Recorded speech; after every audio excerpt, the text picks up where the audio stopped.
সবার মন আপনি জয় করতে পারবেন না, কিন্তু একটা জিনিস আপনি জয় করতে পারবেন, 18 কোটি মানুষ আপনাকে বিশ্বাস করে। আপনার প্রতি আবেদন থাকবে, একজন মুক্তিযুদ্ধে খালি পায়ে হাফ প্যান্ট পরে যুদ্ধ করা ব্যক্তি হিসাবে আপনার কাছে আমার দাবি থাকবে, আপনি কি বললেন, আপনার প্রেস সচিব কি বলল, এটা যদি মানুষের মধ্যে দুই রকম হয়, মানুষ তো অন্য কিছু ভাবতে পারে। সোজা হিসাব, বিজয় দিবস কি মোদি পালন করে না আমরা করি সেটা দিক নয়। প্রিয়াঙ্কা সংসদে দাঁড়িয়ে নির্যাতন কথা বলে কিচ্ছু আসে যায় না। মমতা যেই কথা বলে, মমতারও এখন পেটে ব্যথা শুরু হয়ে গেছে।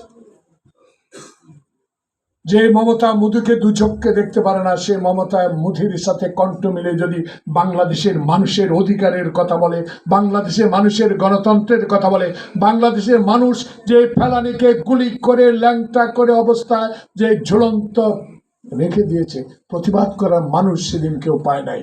সেদিন প্রতিবাদ করেছিল দেশনেত্রী বেগম খালেদা জিয়া পার্লামেন্টে। সেদিন সারা খাতুন বলেছে এইভাবে ঘটনা ঘটতেই থাকবে।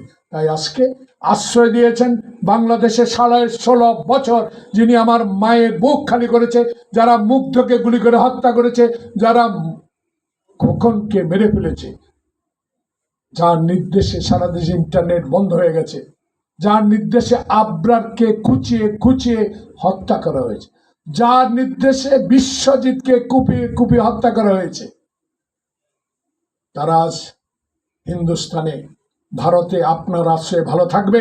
500 মামলা হবে, ইন্টারপোলের মাধ্যমে শেখ হাসিনাকে ফেরত দিবেন না, আর বাংলাদেশের বিজয় দিবস নিয়ে কথা বলবেন। বাংলাদেশের 18 কোটি মানুষ গরিব হতে পারে, কিন্তু আপনার এই আস্ফালন বন্ধ করে দেওয়ার ক্ষমতা 18 কোটি মানুষের আছে। আজকে ক্রাইম রিপোর্টার্স ধৈর্য হারাবেন না, সাগরুনির বিচার হবে আজ হোক। কারা প্রেস ক্লাবে শেখ মুজিবের ছবি টাঙ্গিয়ে সেদিন আস্ফালন করে কোটি কোটি টাকা রুজি করেছে, ব্যাংককে বাড়ি বানিয়েছে, কানাডায় বেগমপাড়া করেছে, দুবাইতে বাড়ি বানিয়েছে, যারা দুবাইতে 1000 কোটি টাকা খরচ করে হোটেল বানিয়েছে, তাদের হিসাব নিকাশ ডক্টর ইউনূসের জন্য এই মাগরিবের নামাজের আগে দোয়া করবেন, সে যেন এই অপরাধীদেরকে ধরে বাংলাদেশে এনে বিচার করতে পারে। তাই হতাশ হওয়ার কিছু নেই, কথা একটু এদের ওদের হবে, রাজনীতিতে শেষ বলতে কিছু নেই। একটাই আছে, শহীদ জিয়ার আদর্শ গড়া যে দল জাতীয়তাবাদী শক্তি, আমার দলের নেতা তারেক রহমান স্পষ্ট বলে দিয়েছে, আমি বাংলাদেশে এমন ভোটে সরকার গড়তে চাই যেই ভোট হবে দিনে রাতে নয়। আমি এমন এক ভোটে বাংলাদেশে সরকার গঠন করতে চাই যেই ভোট আমার ভোট, আমি দিব মৃত ব্যক্তির ভোটে, আমি বাংলাদেশের সরকার হতে চাই না। শেখ হাসিনা বলছিল আওয়ামী লীগ ক্ষমতা থেকে গেলে একটা লোক বাঁচবে না। বুকে হাত দিয়ে বলেন, বিএনপির কোন কর্মী এত অত্যাচার অবিচার পরেও রাতে হাঁটু পানিতে দাঁড়িয়ে থেকে রাত কাটিয়েছে, কবরস্থানে জঙ্গলে ঘুমিয়ে রাত কাটিয়েছে, তাদের অত্যাচারে কোনোদিন মা বাবার কাছে যেতে পারে নাই। বুকে হাত দেওয়া বলেন, 5 আগস্টের পর বিএনপির কোন নেতা কর্মী আওয়ামী লীগের কোন এক কর্মীর গায়ে হাত তুলেছে?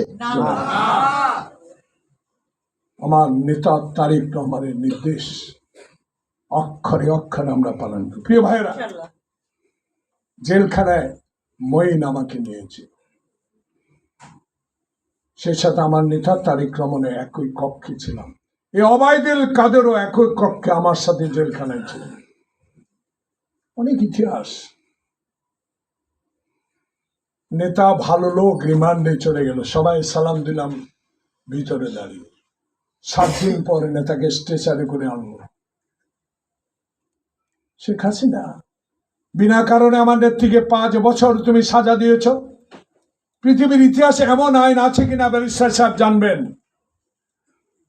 নিম্ন আদালতের সাজা উচ্চ আদালতে কমায় আর নিম্ন আদালতের সাজা উচ্চ আদালতে বাড়িয়ে যায়। পৃথিবীর ইতিহাসে দেখি নেই।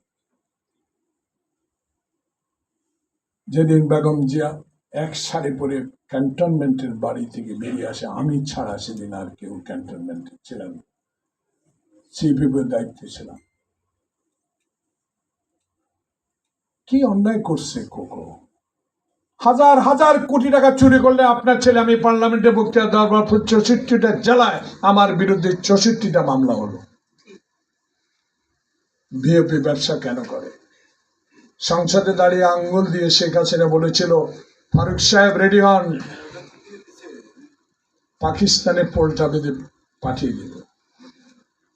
তার উত্তর আমি বলেছিলাম, সময় আসবে মাননীয় প্রধানমন্ত্রী,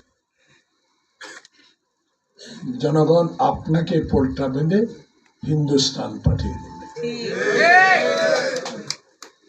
এখন ডক্টর ইনোস কায়রোয়, আপনি কোথায়? বন্দি অবস্থায় দিল্লিতে আশ্রয় নিয়েছেন মোদির কাছে। মোদি যতই ভাবুক, আপনি যতই ভাবুক, বাংলাদেশে আওয়ামী লীগ আর আপনি কোনোদিন রাজনীতি করতে পারবেন। যদি করতে হয়, হিসাব অক্ষরে অক্ষরে দিতে হবে।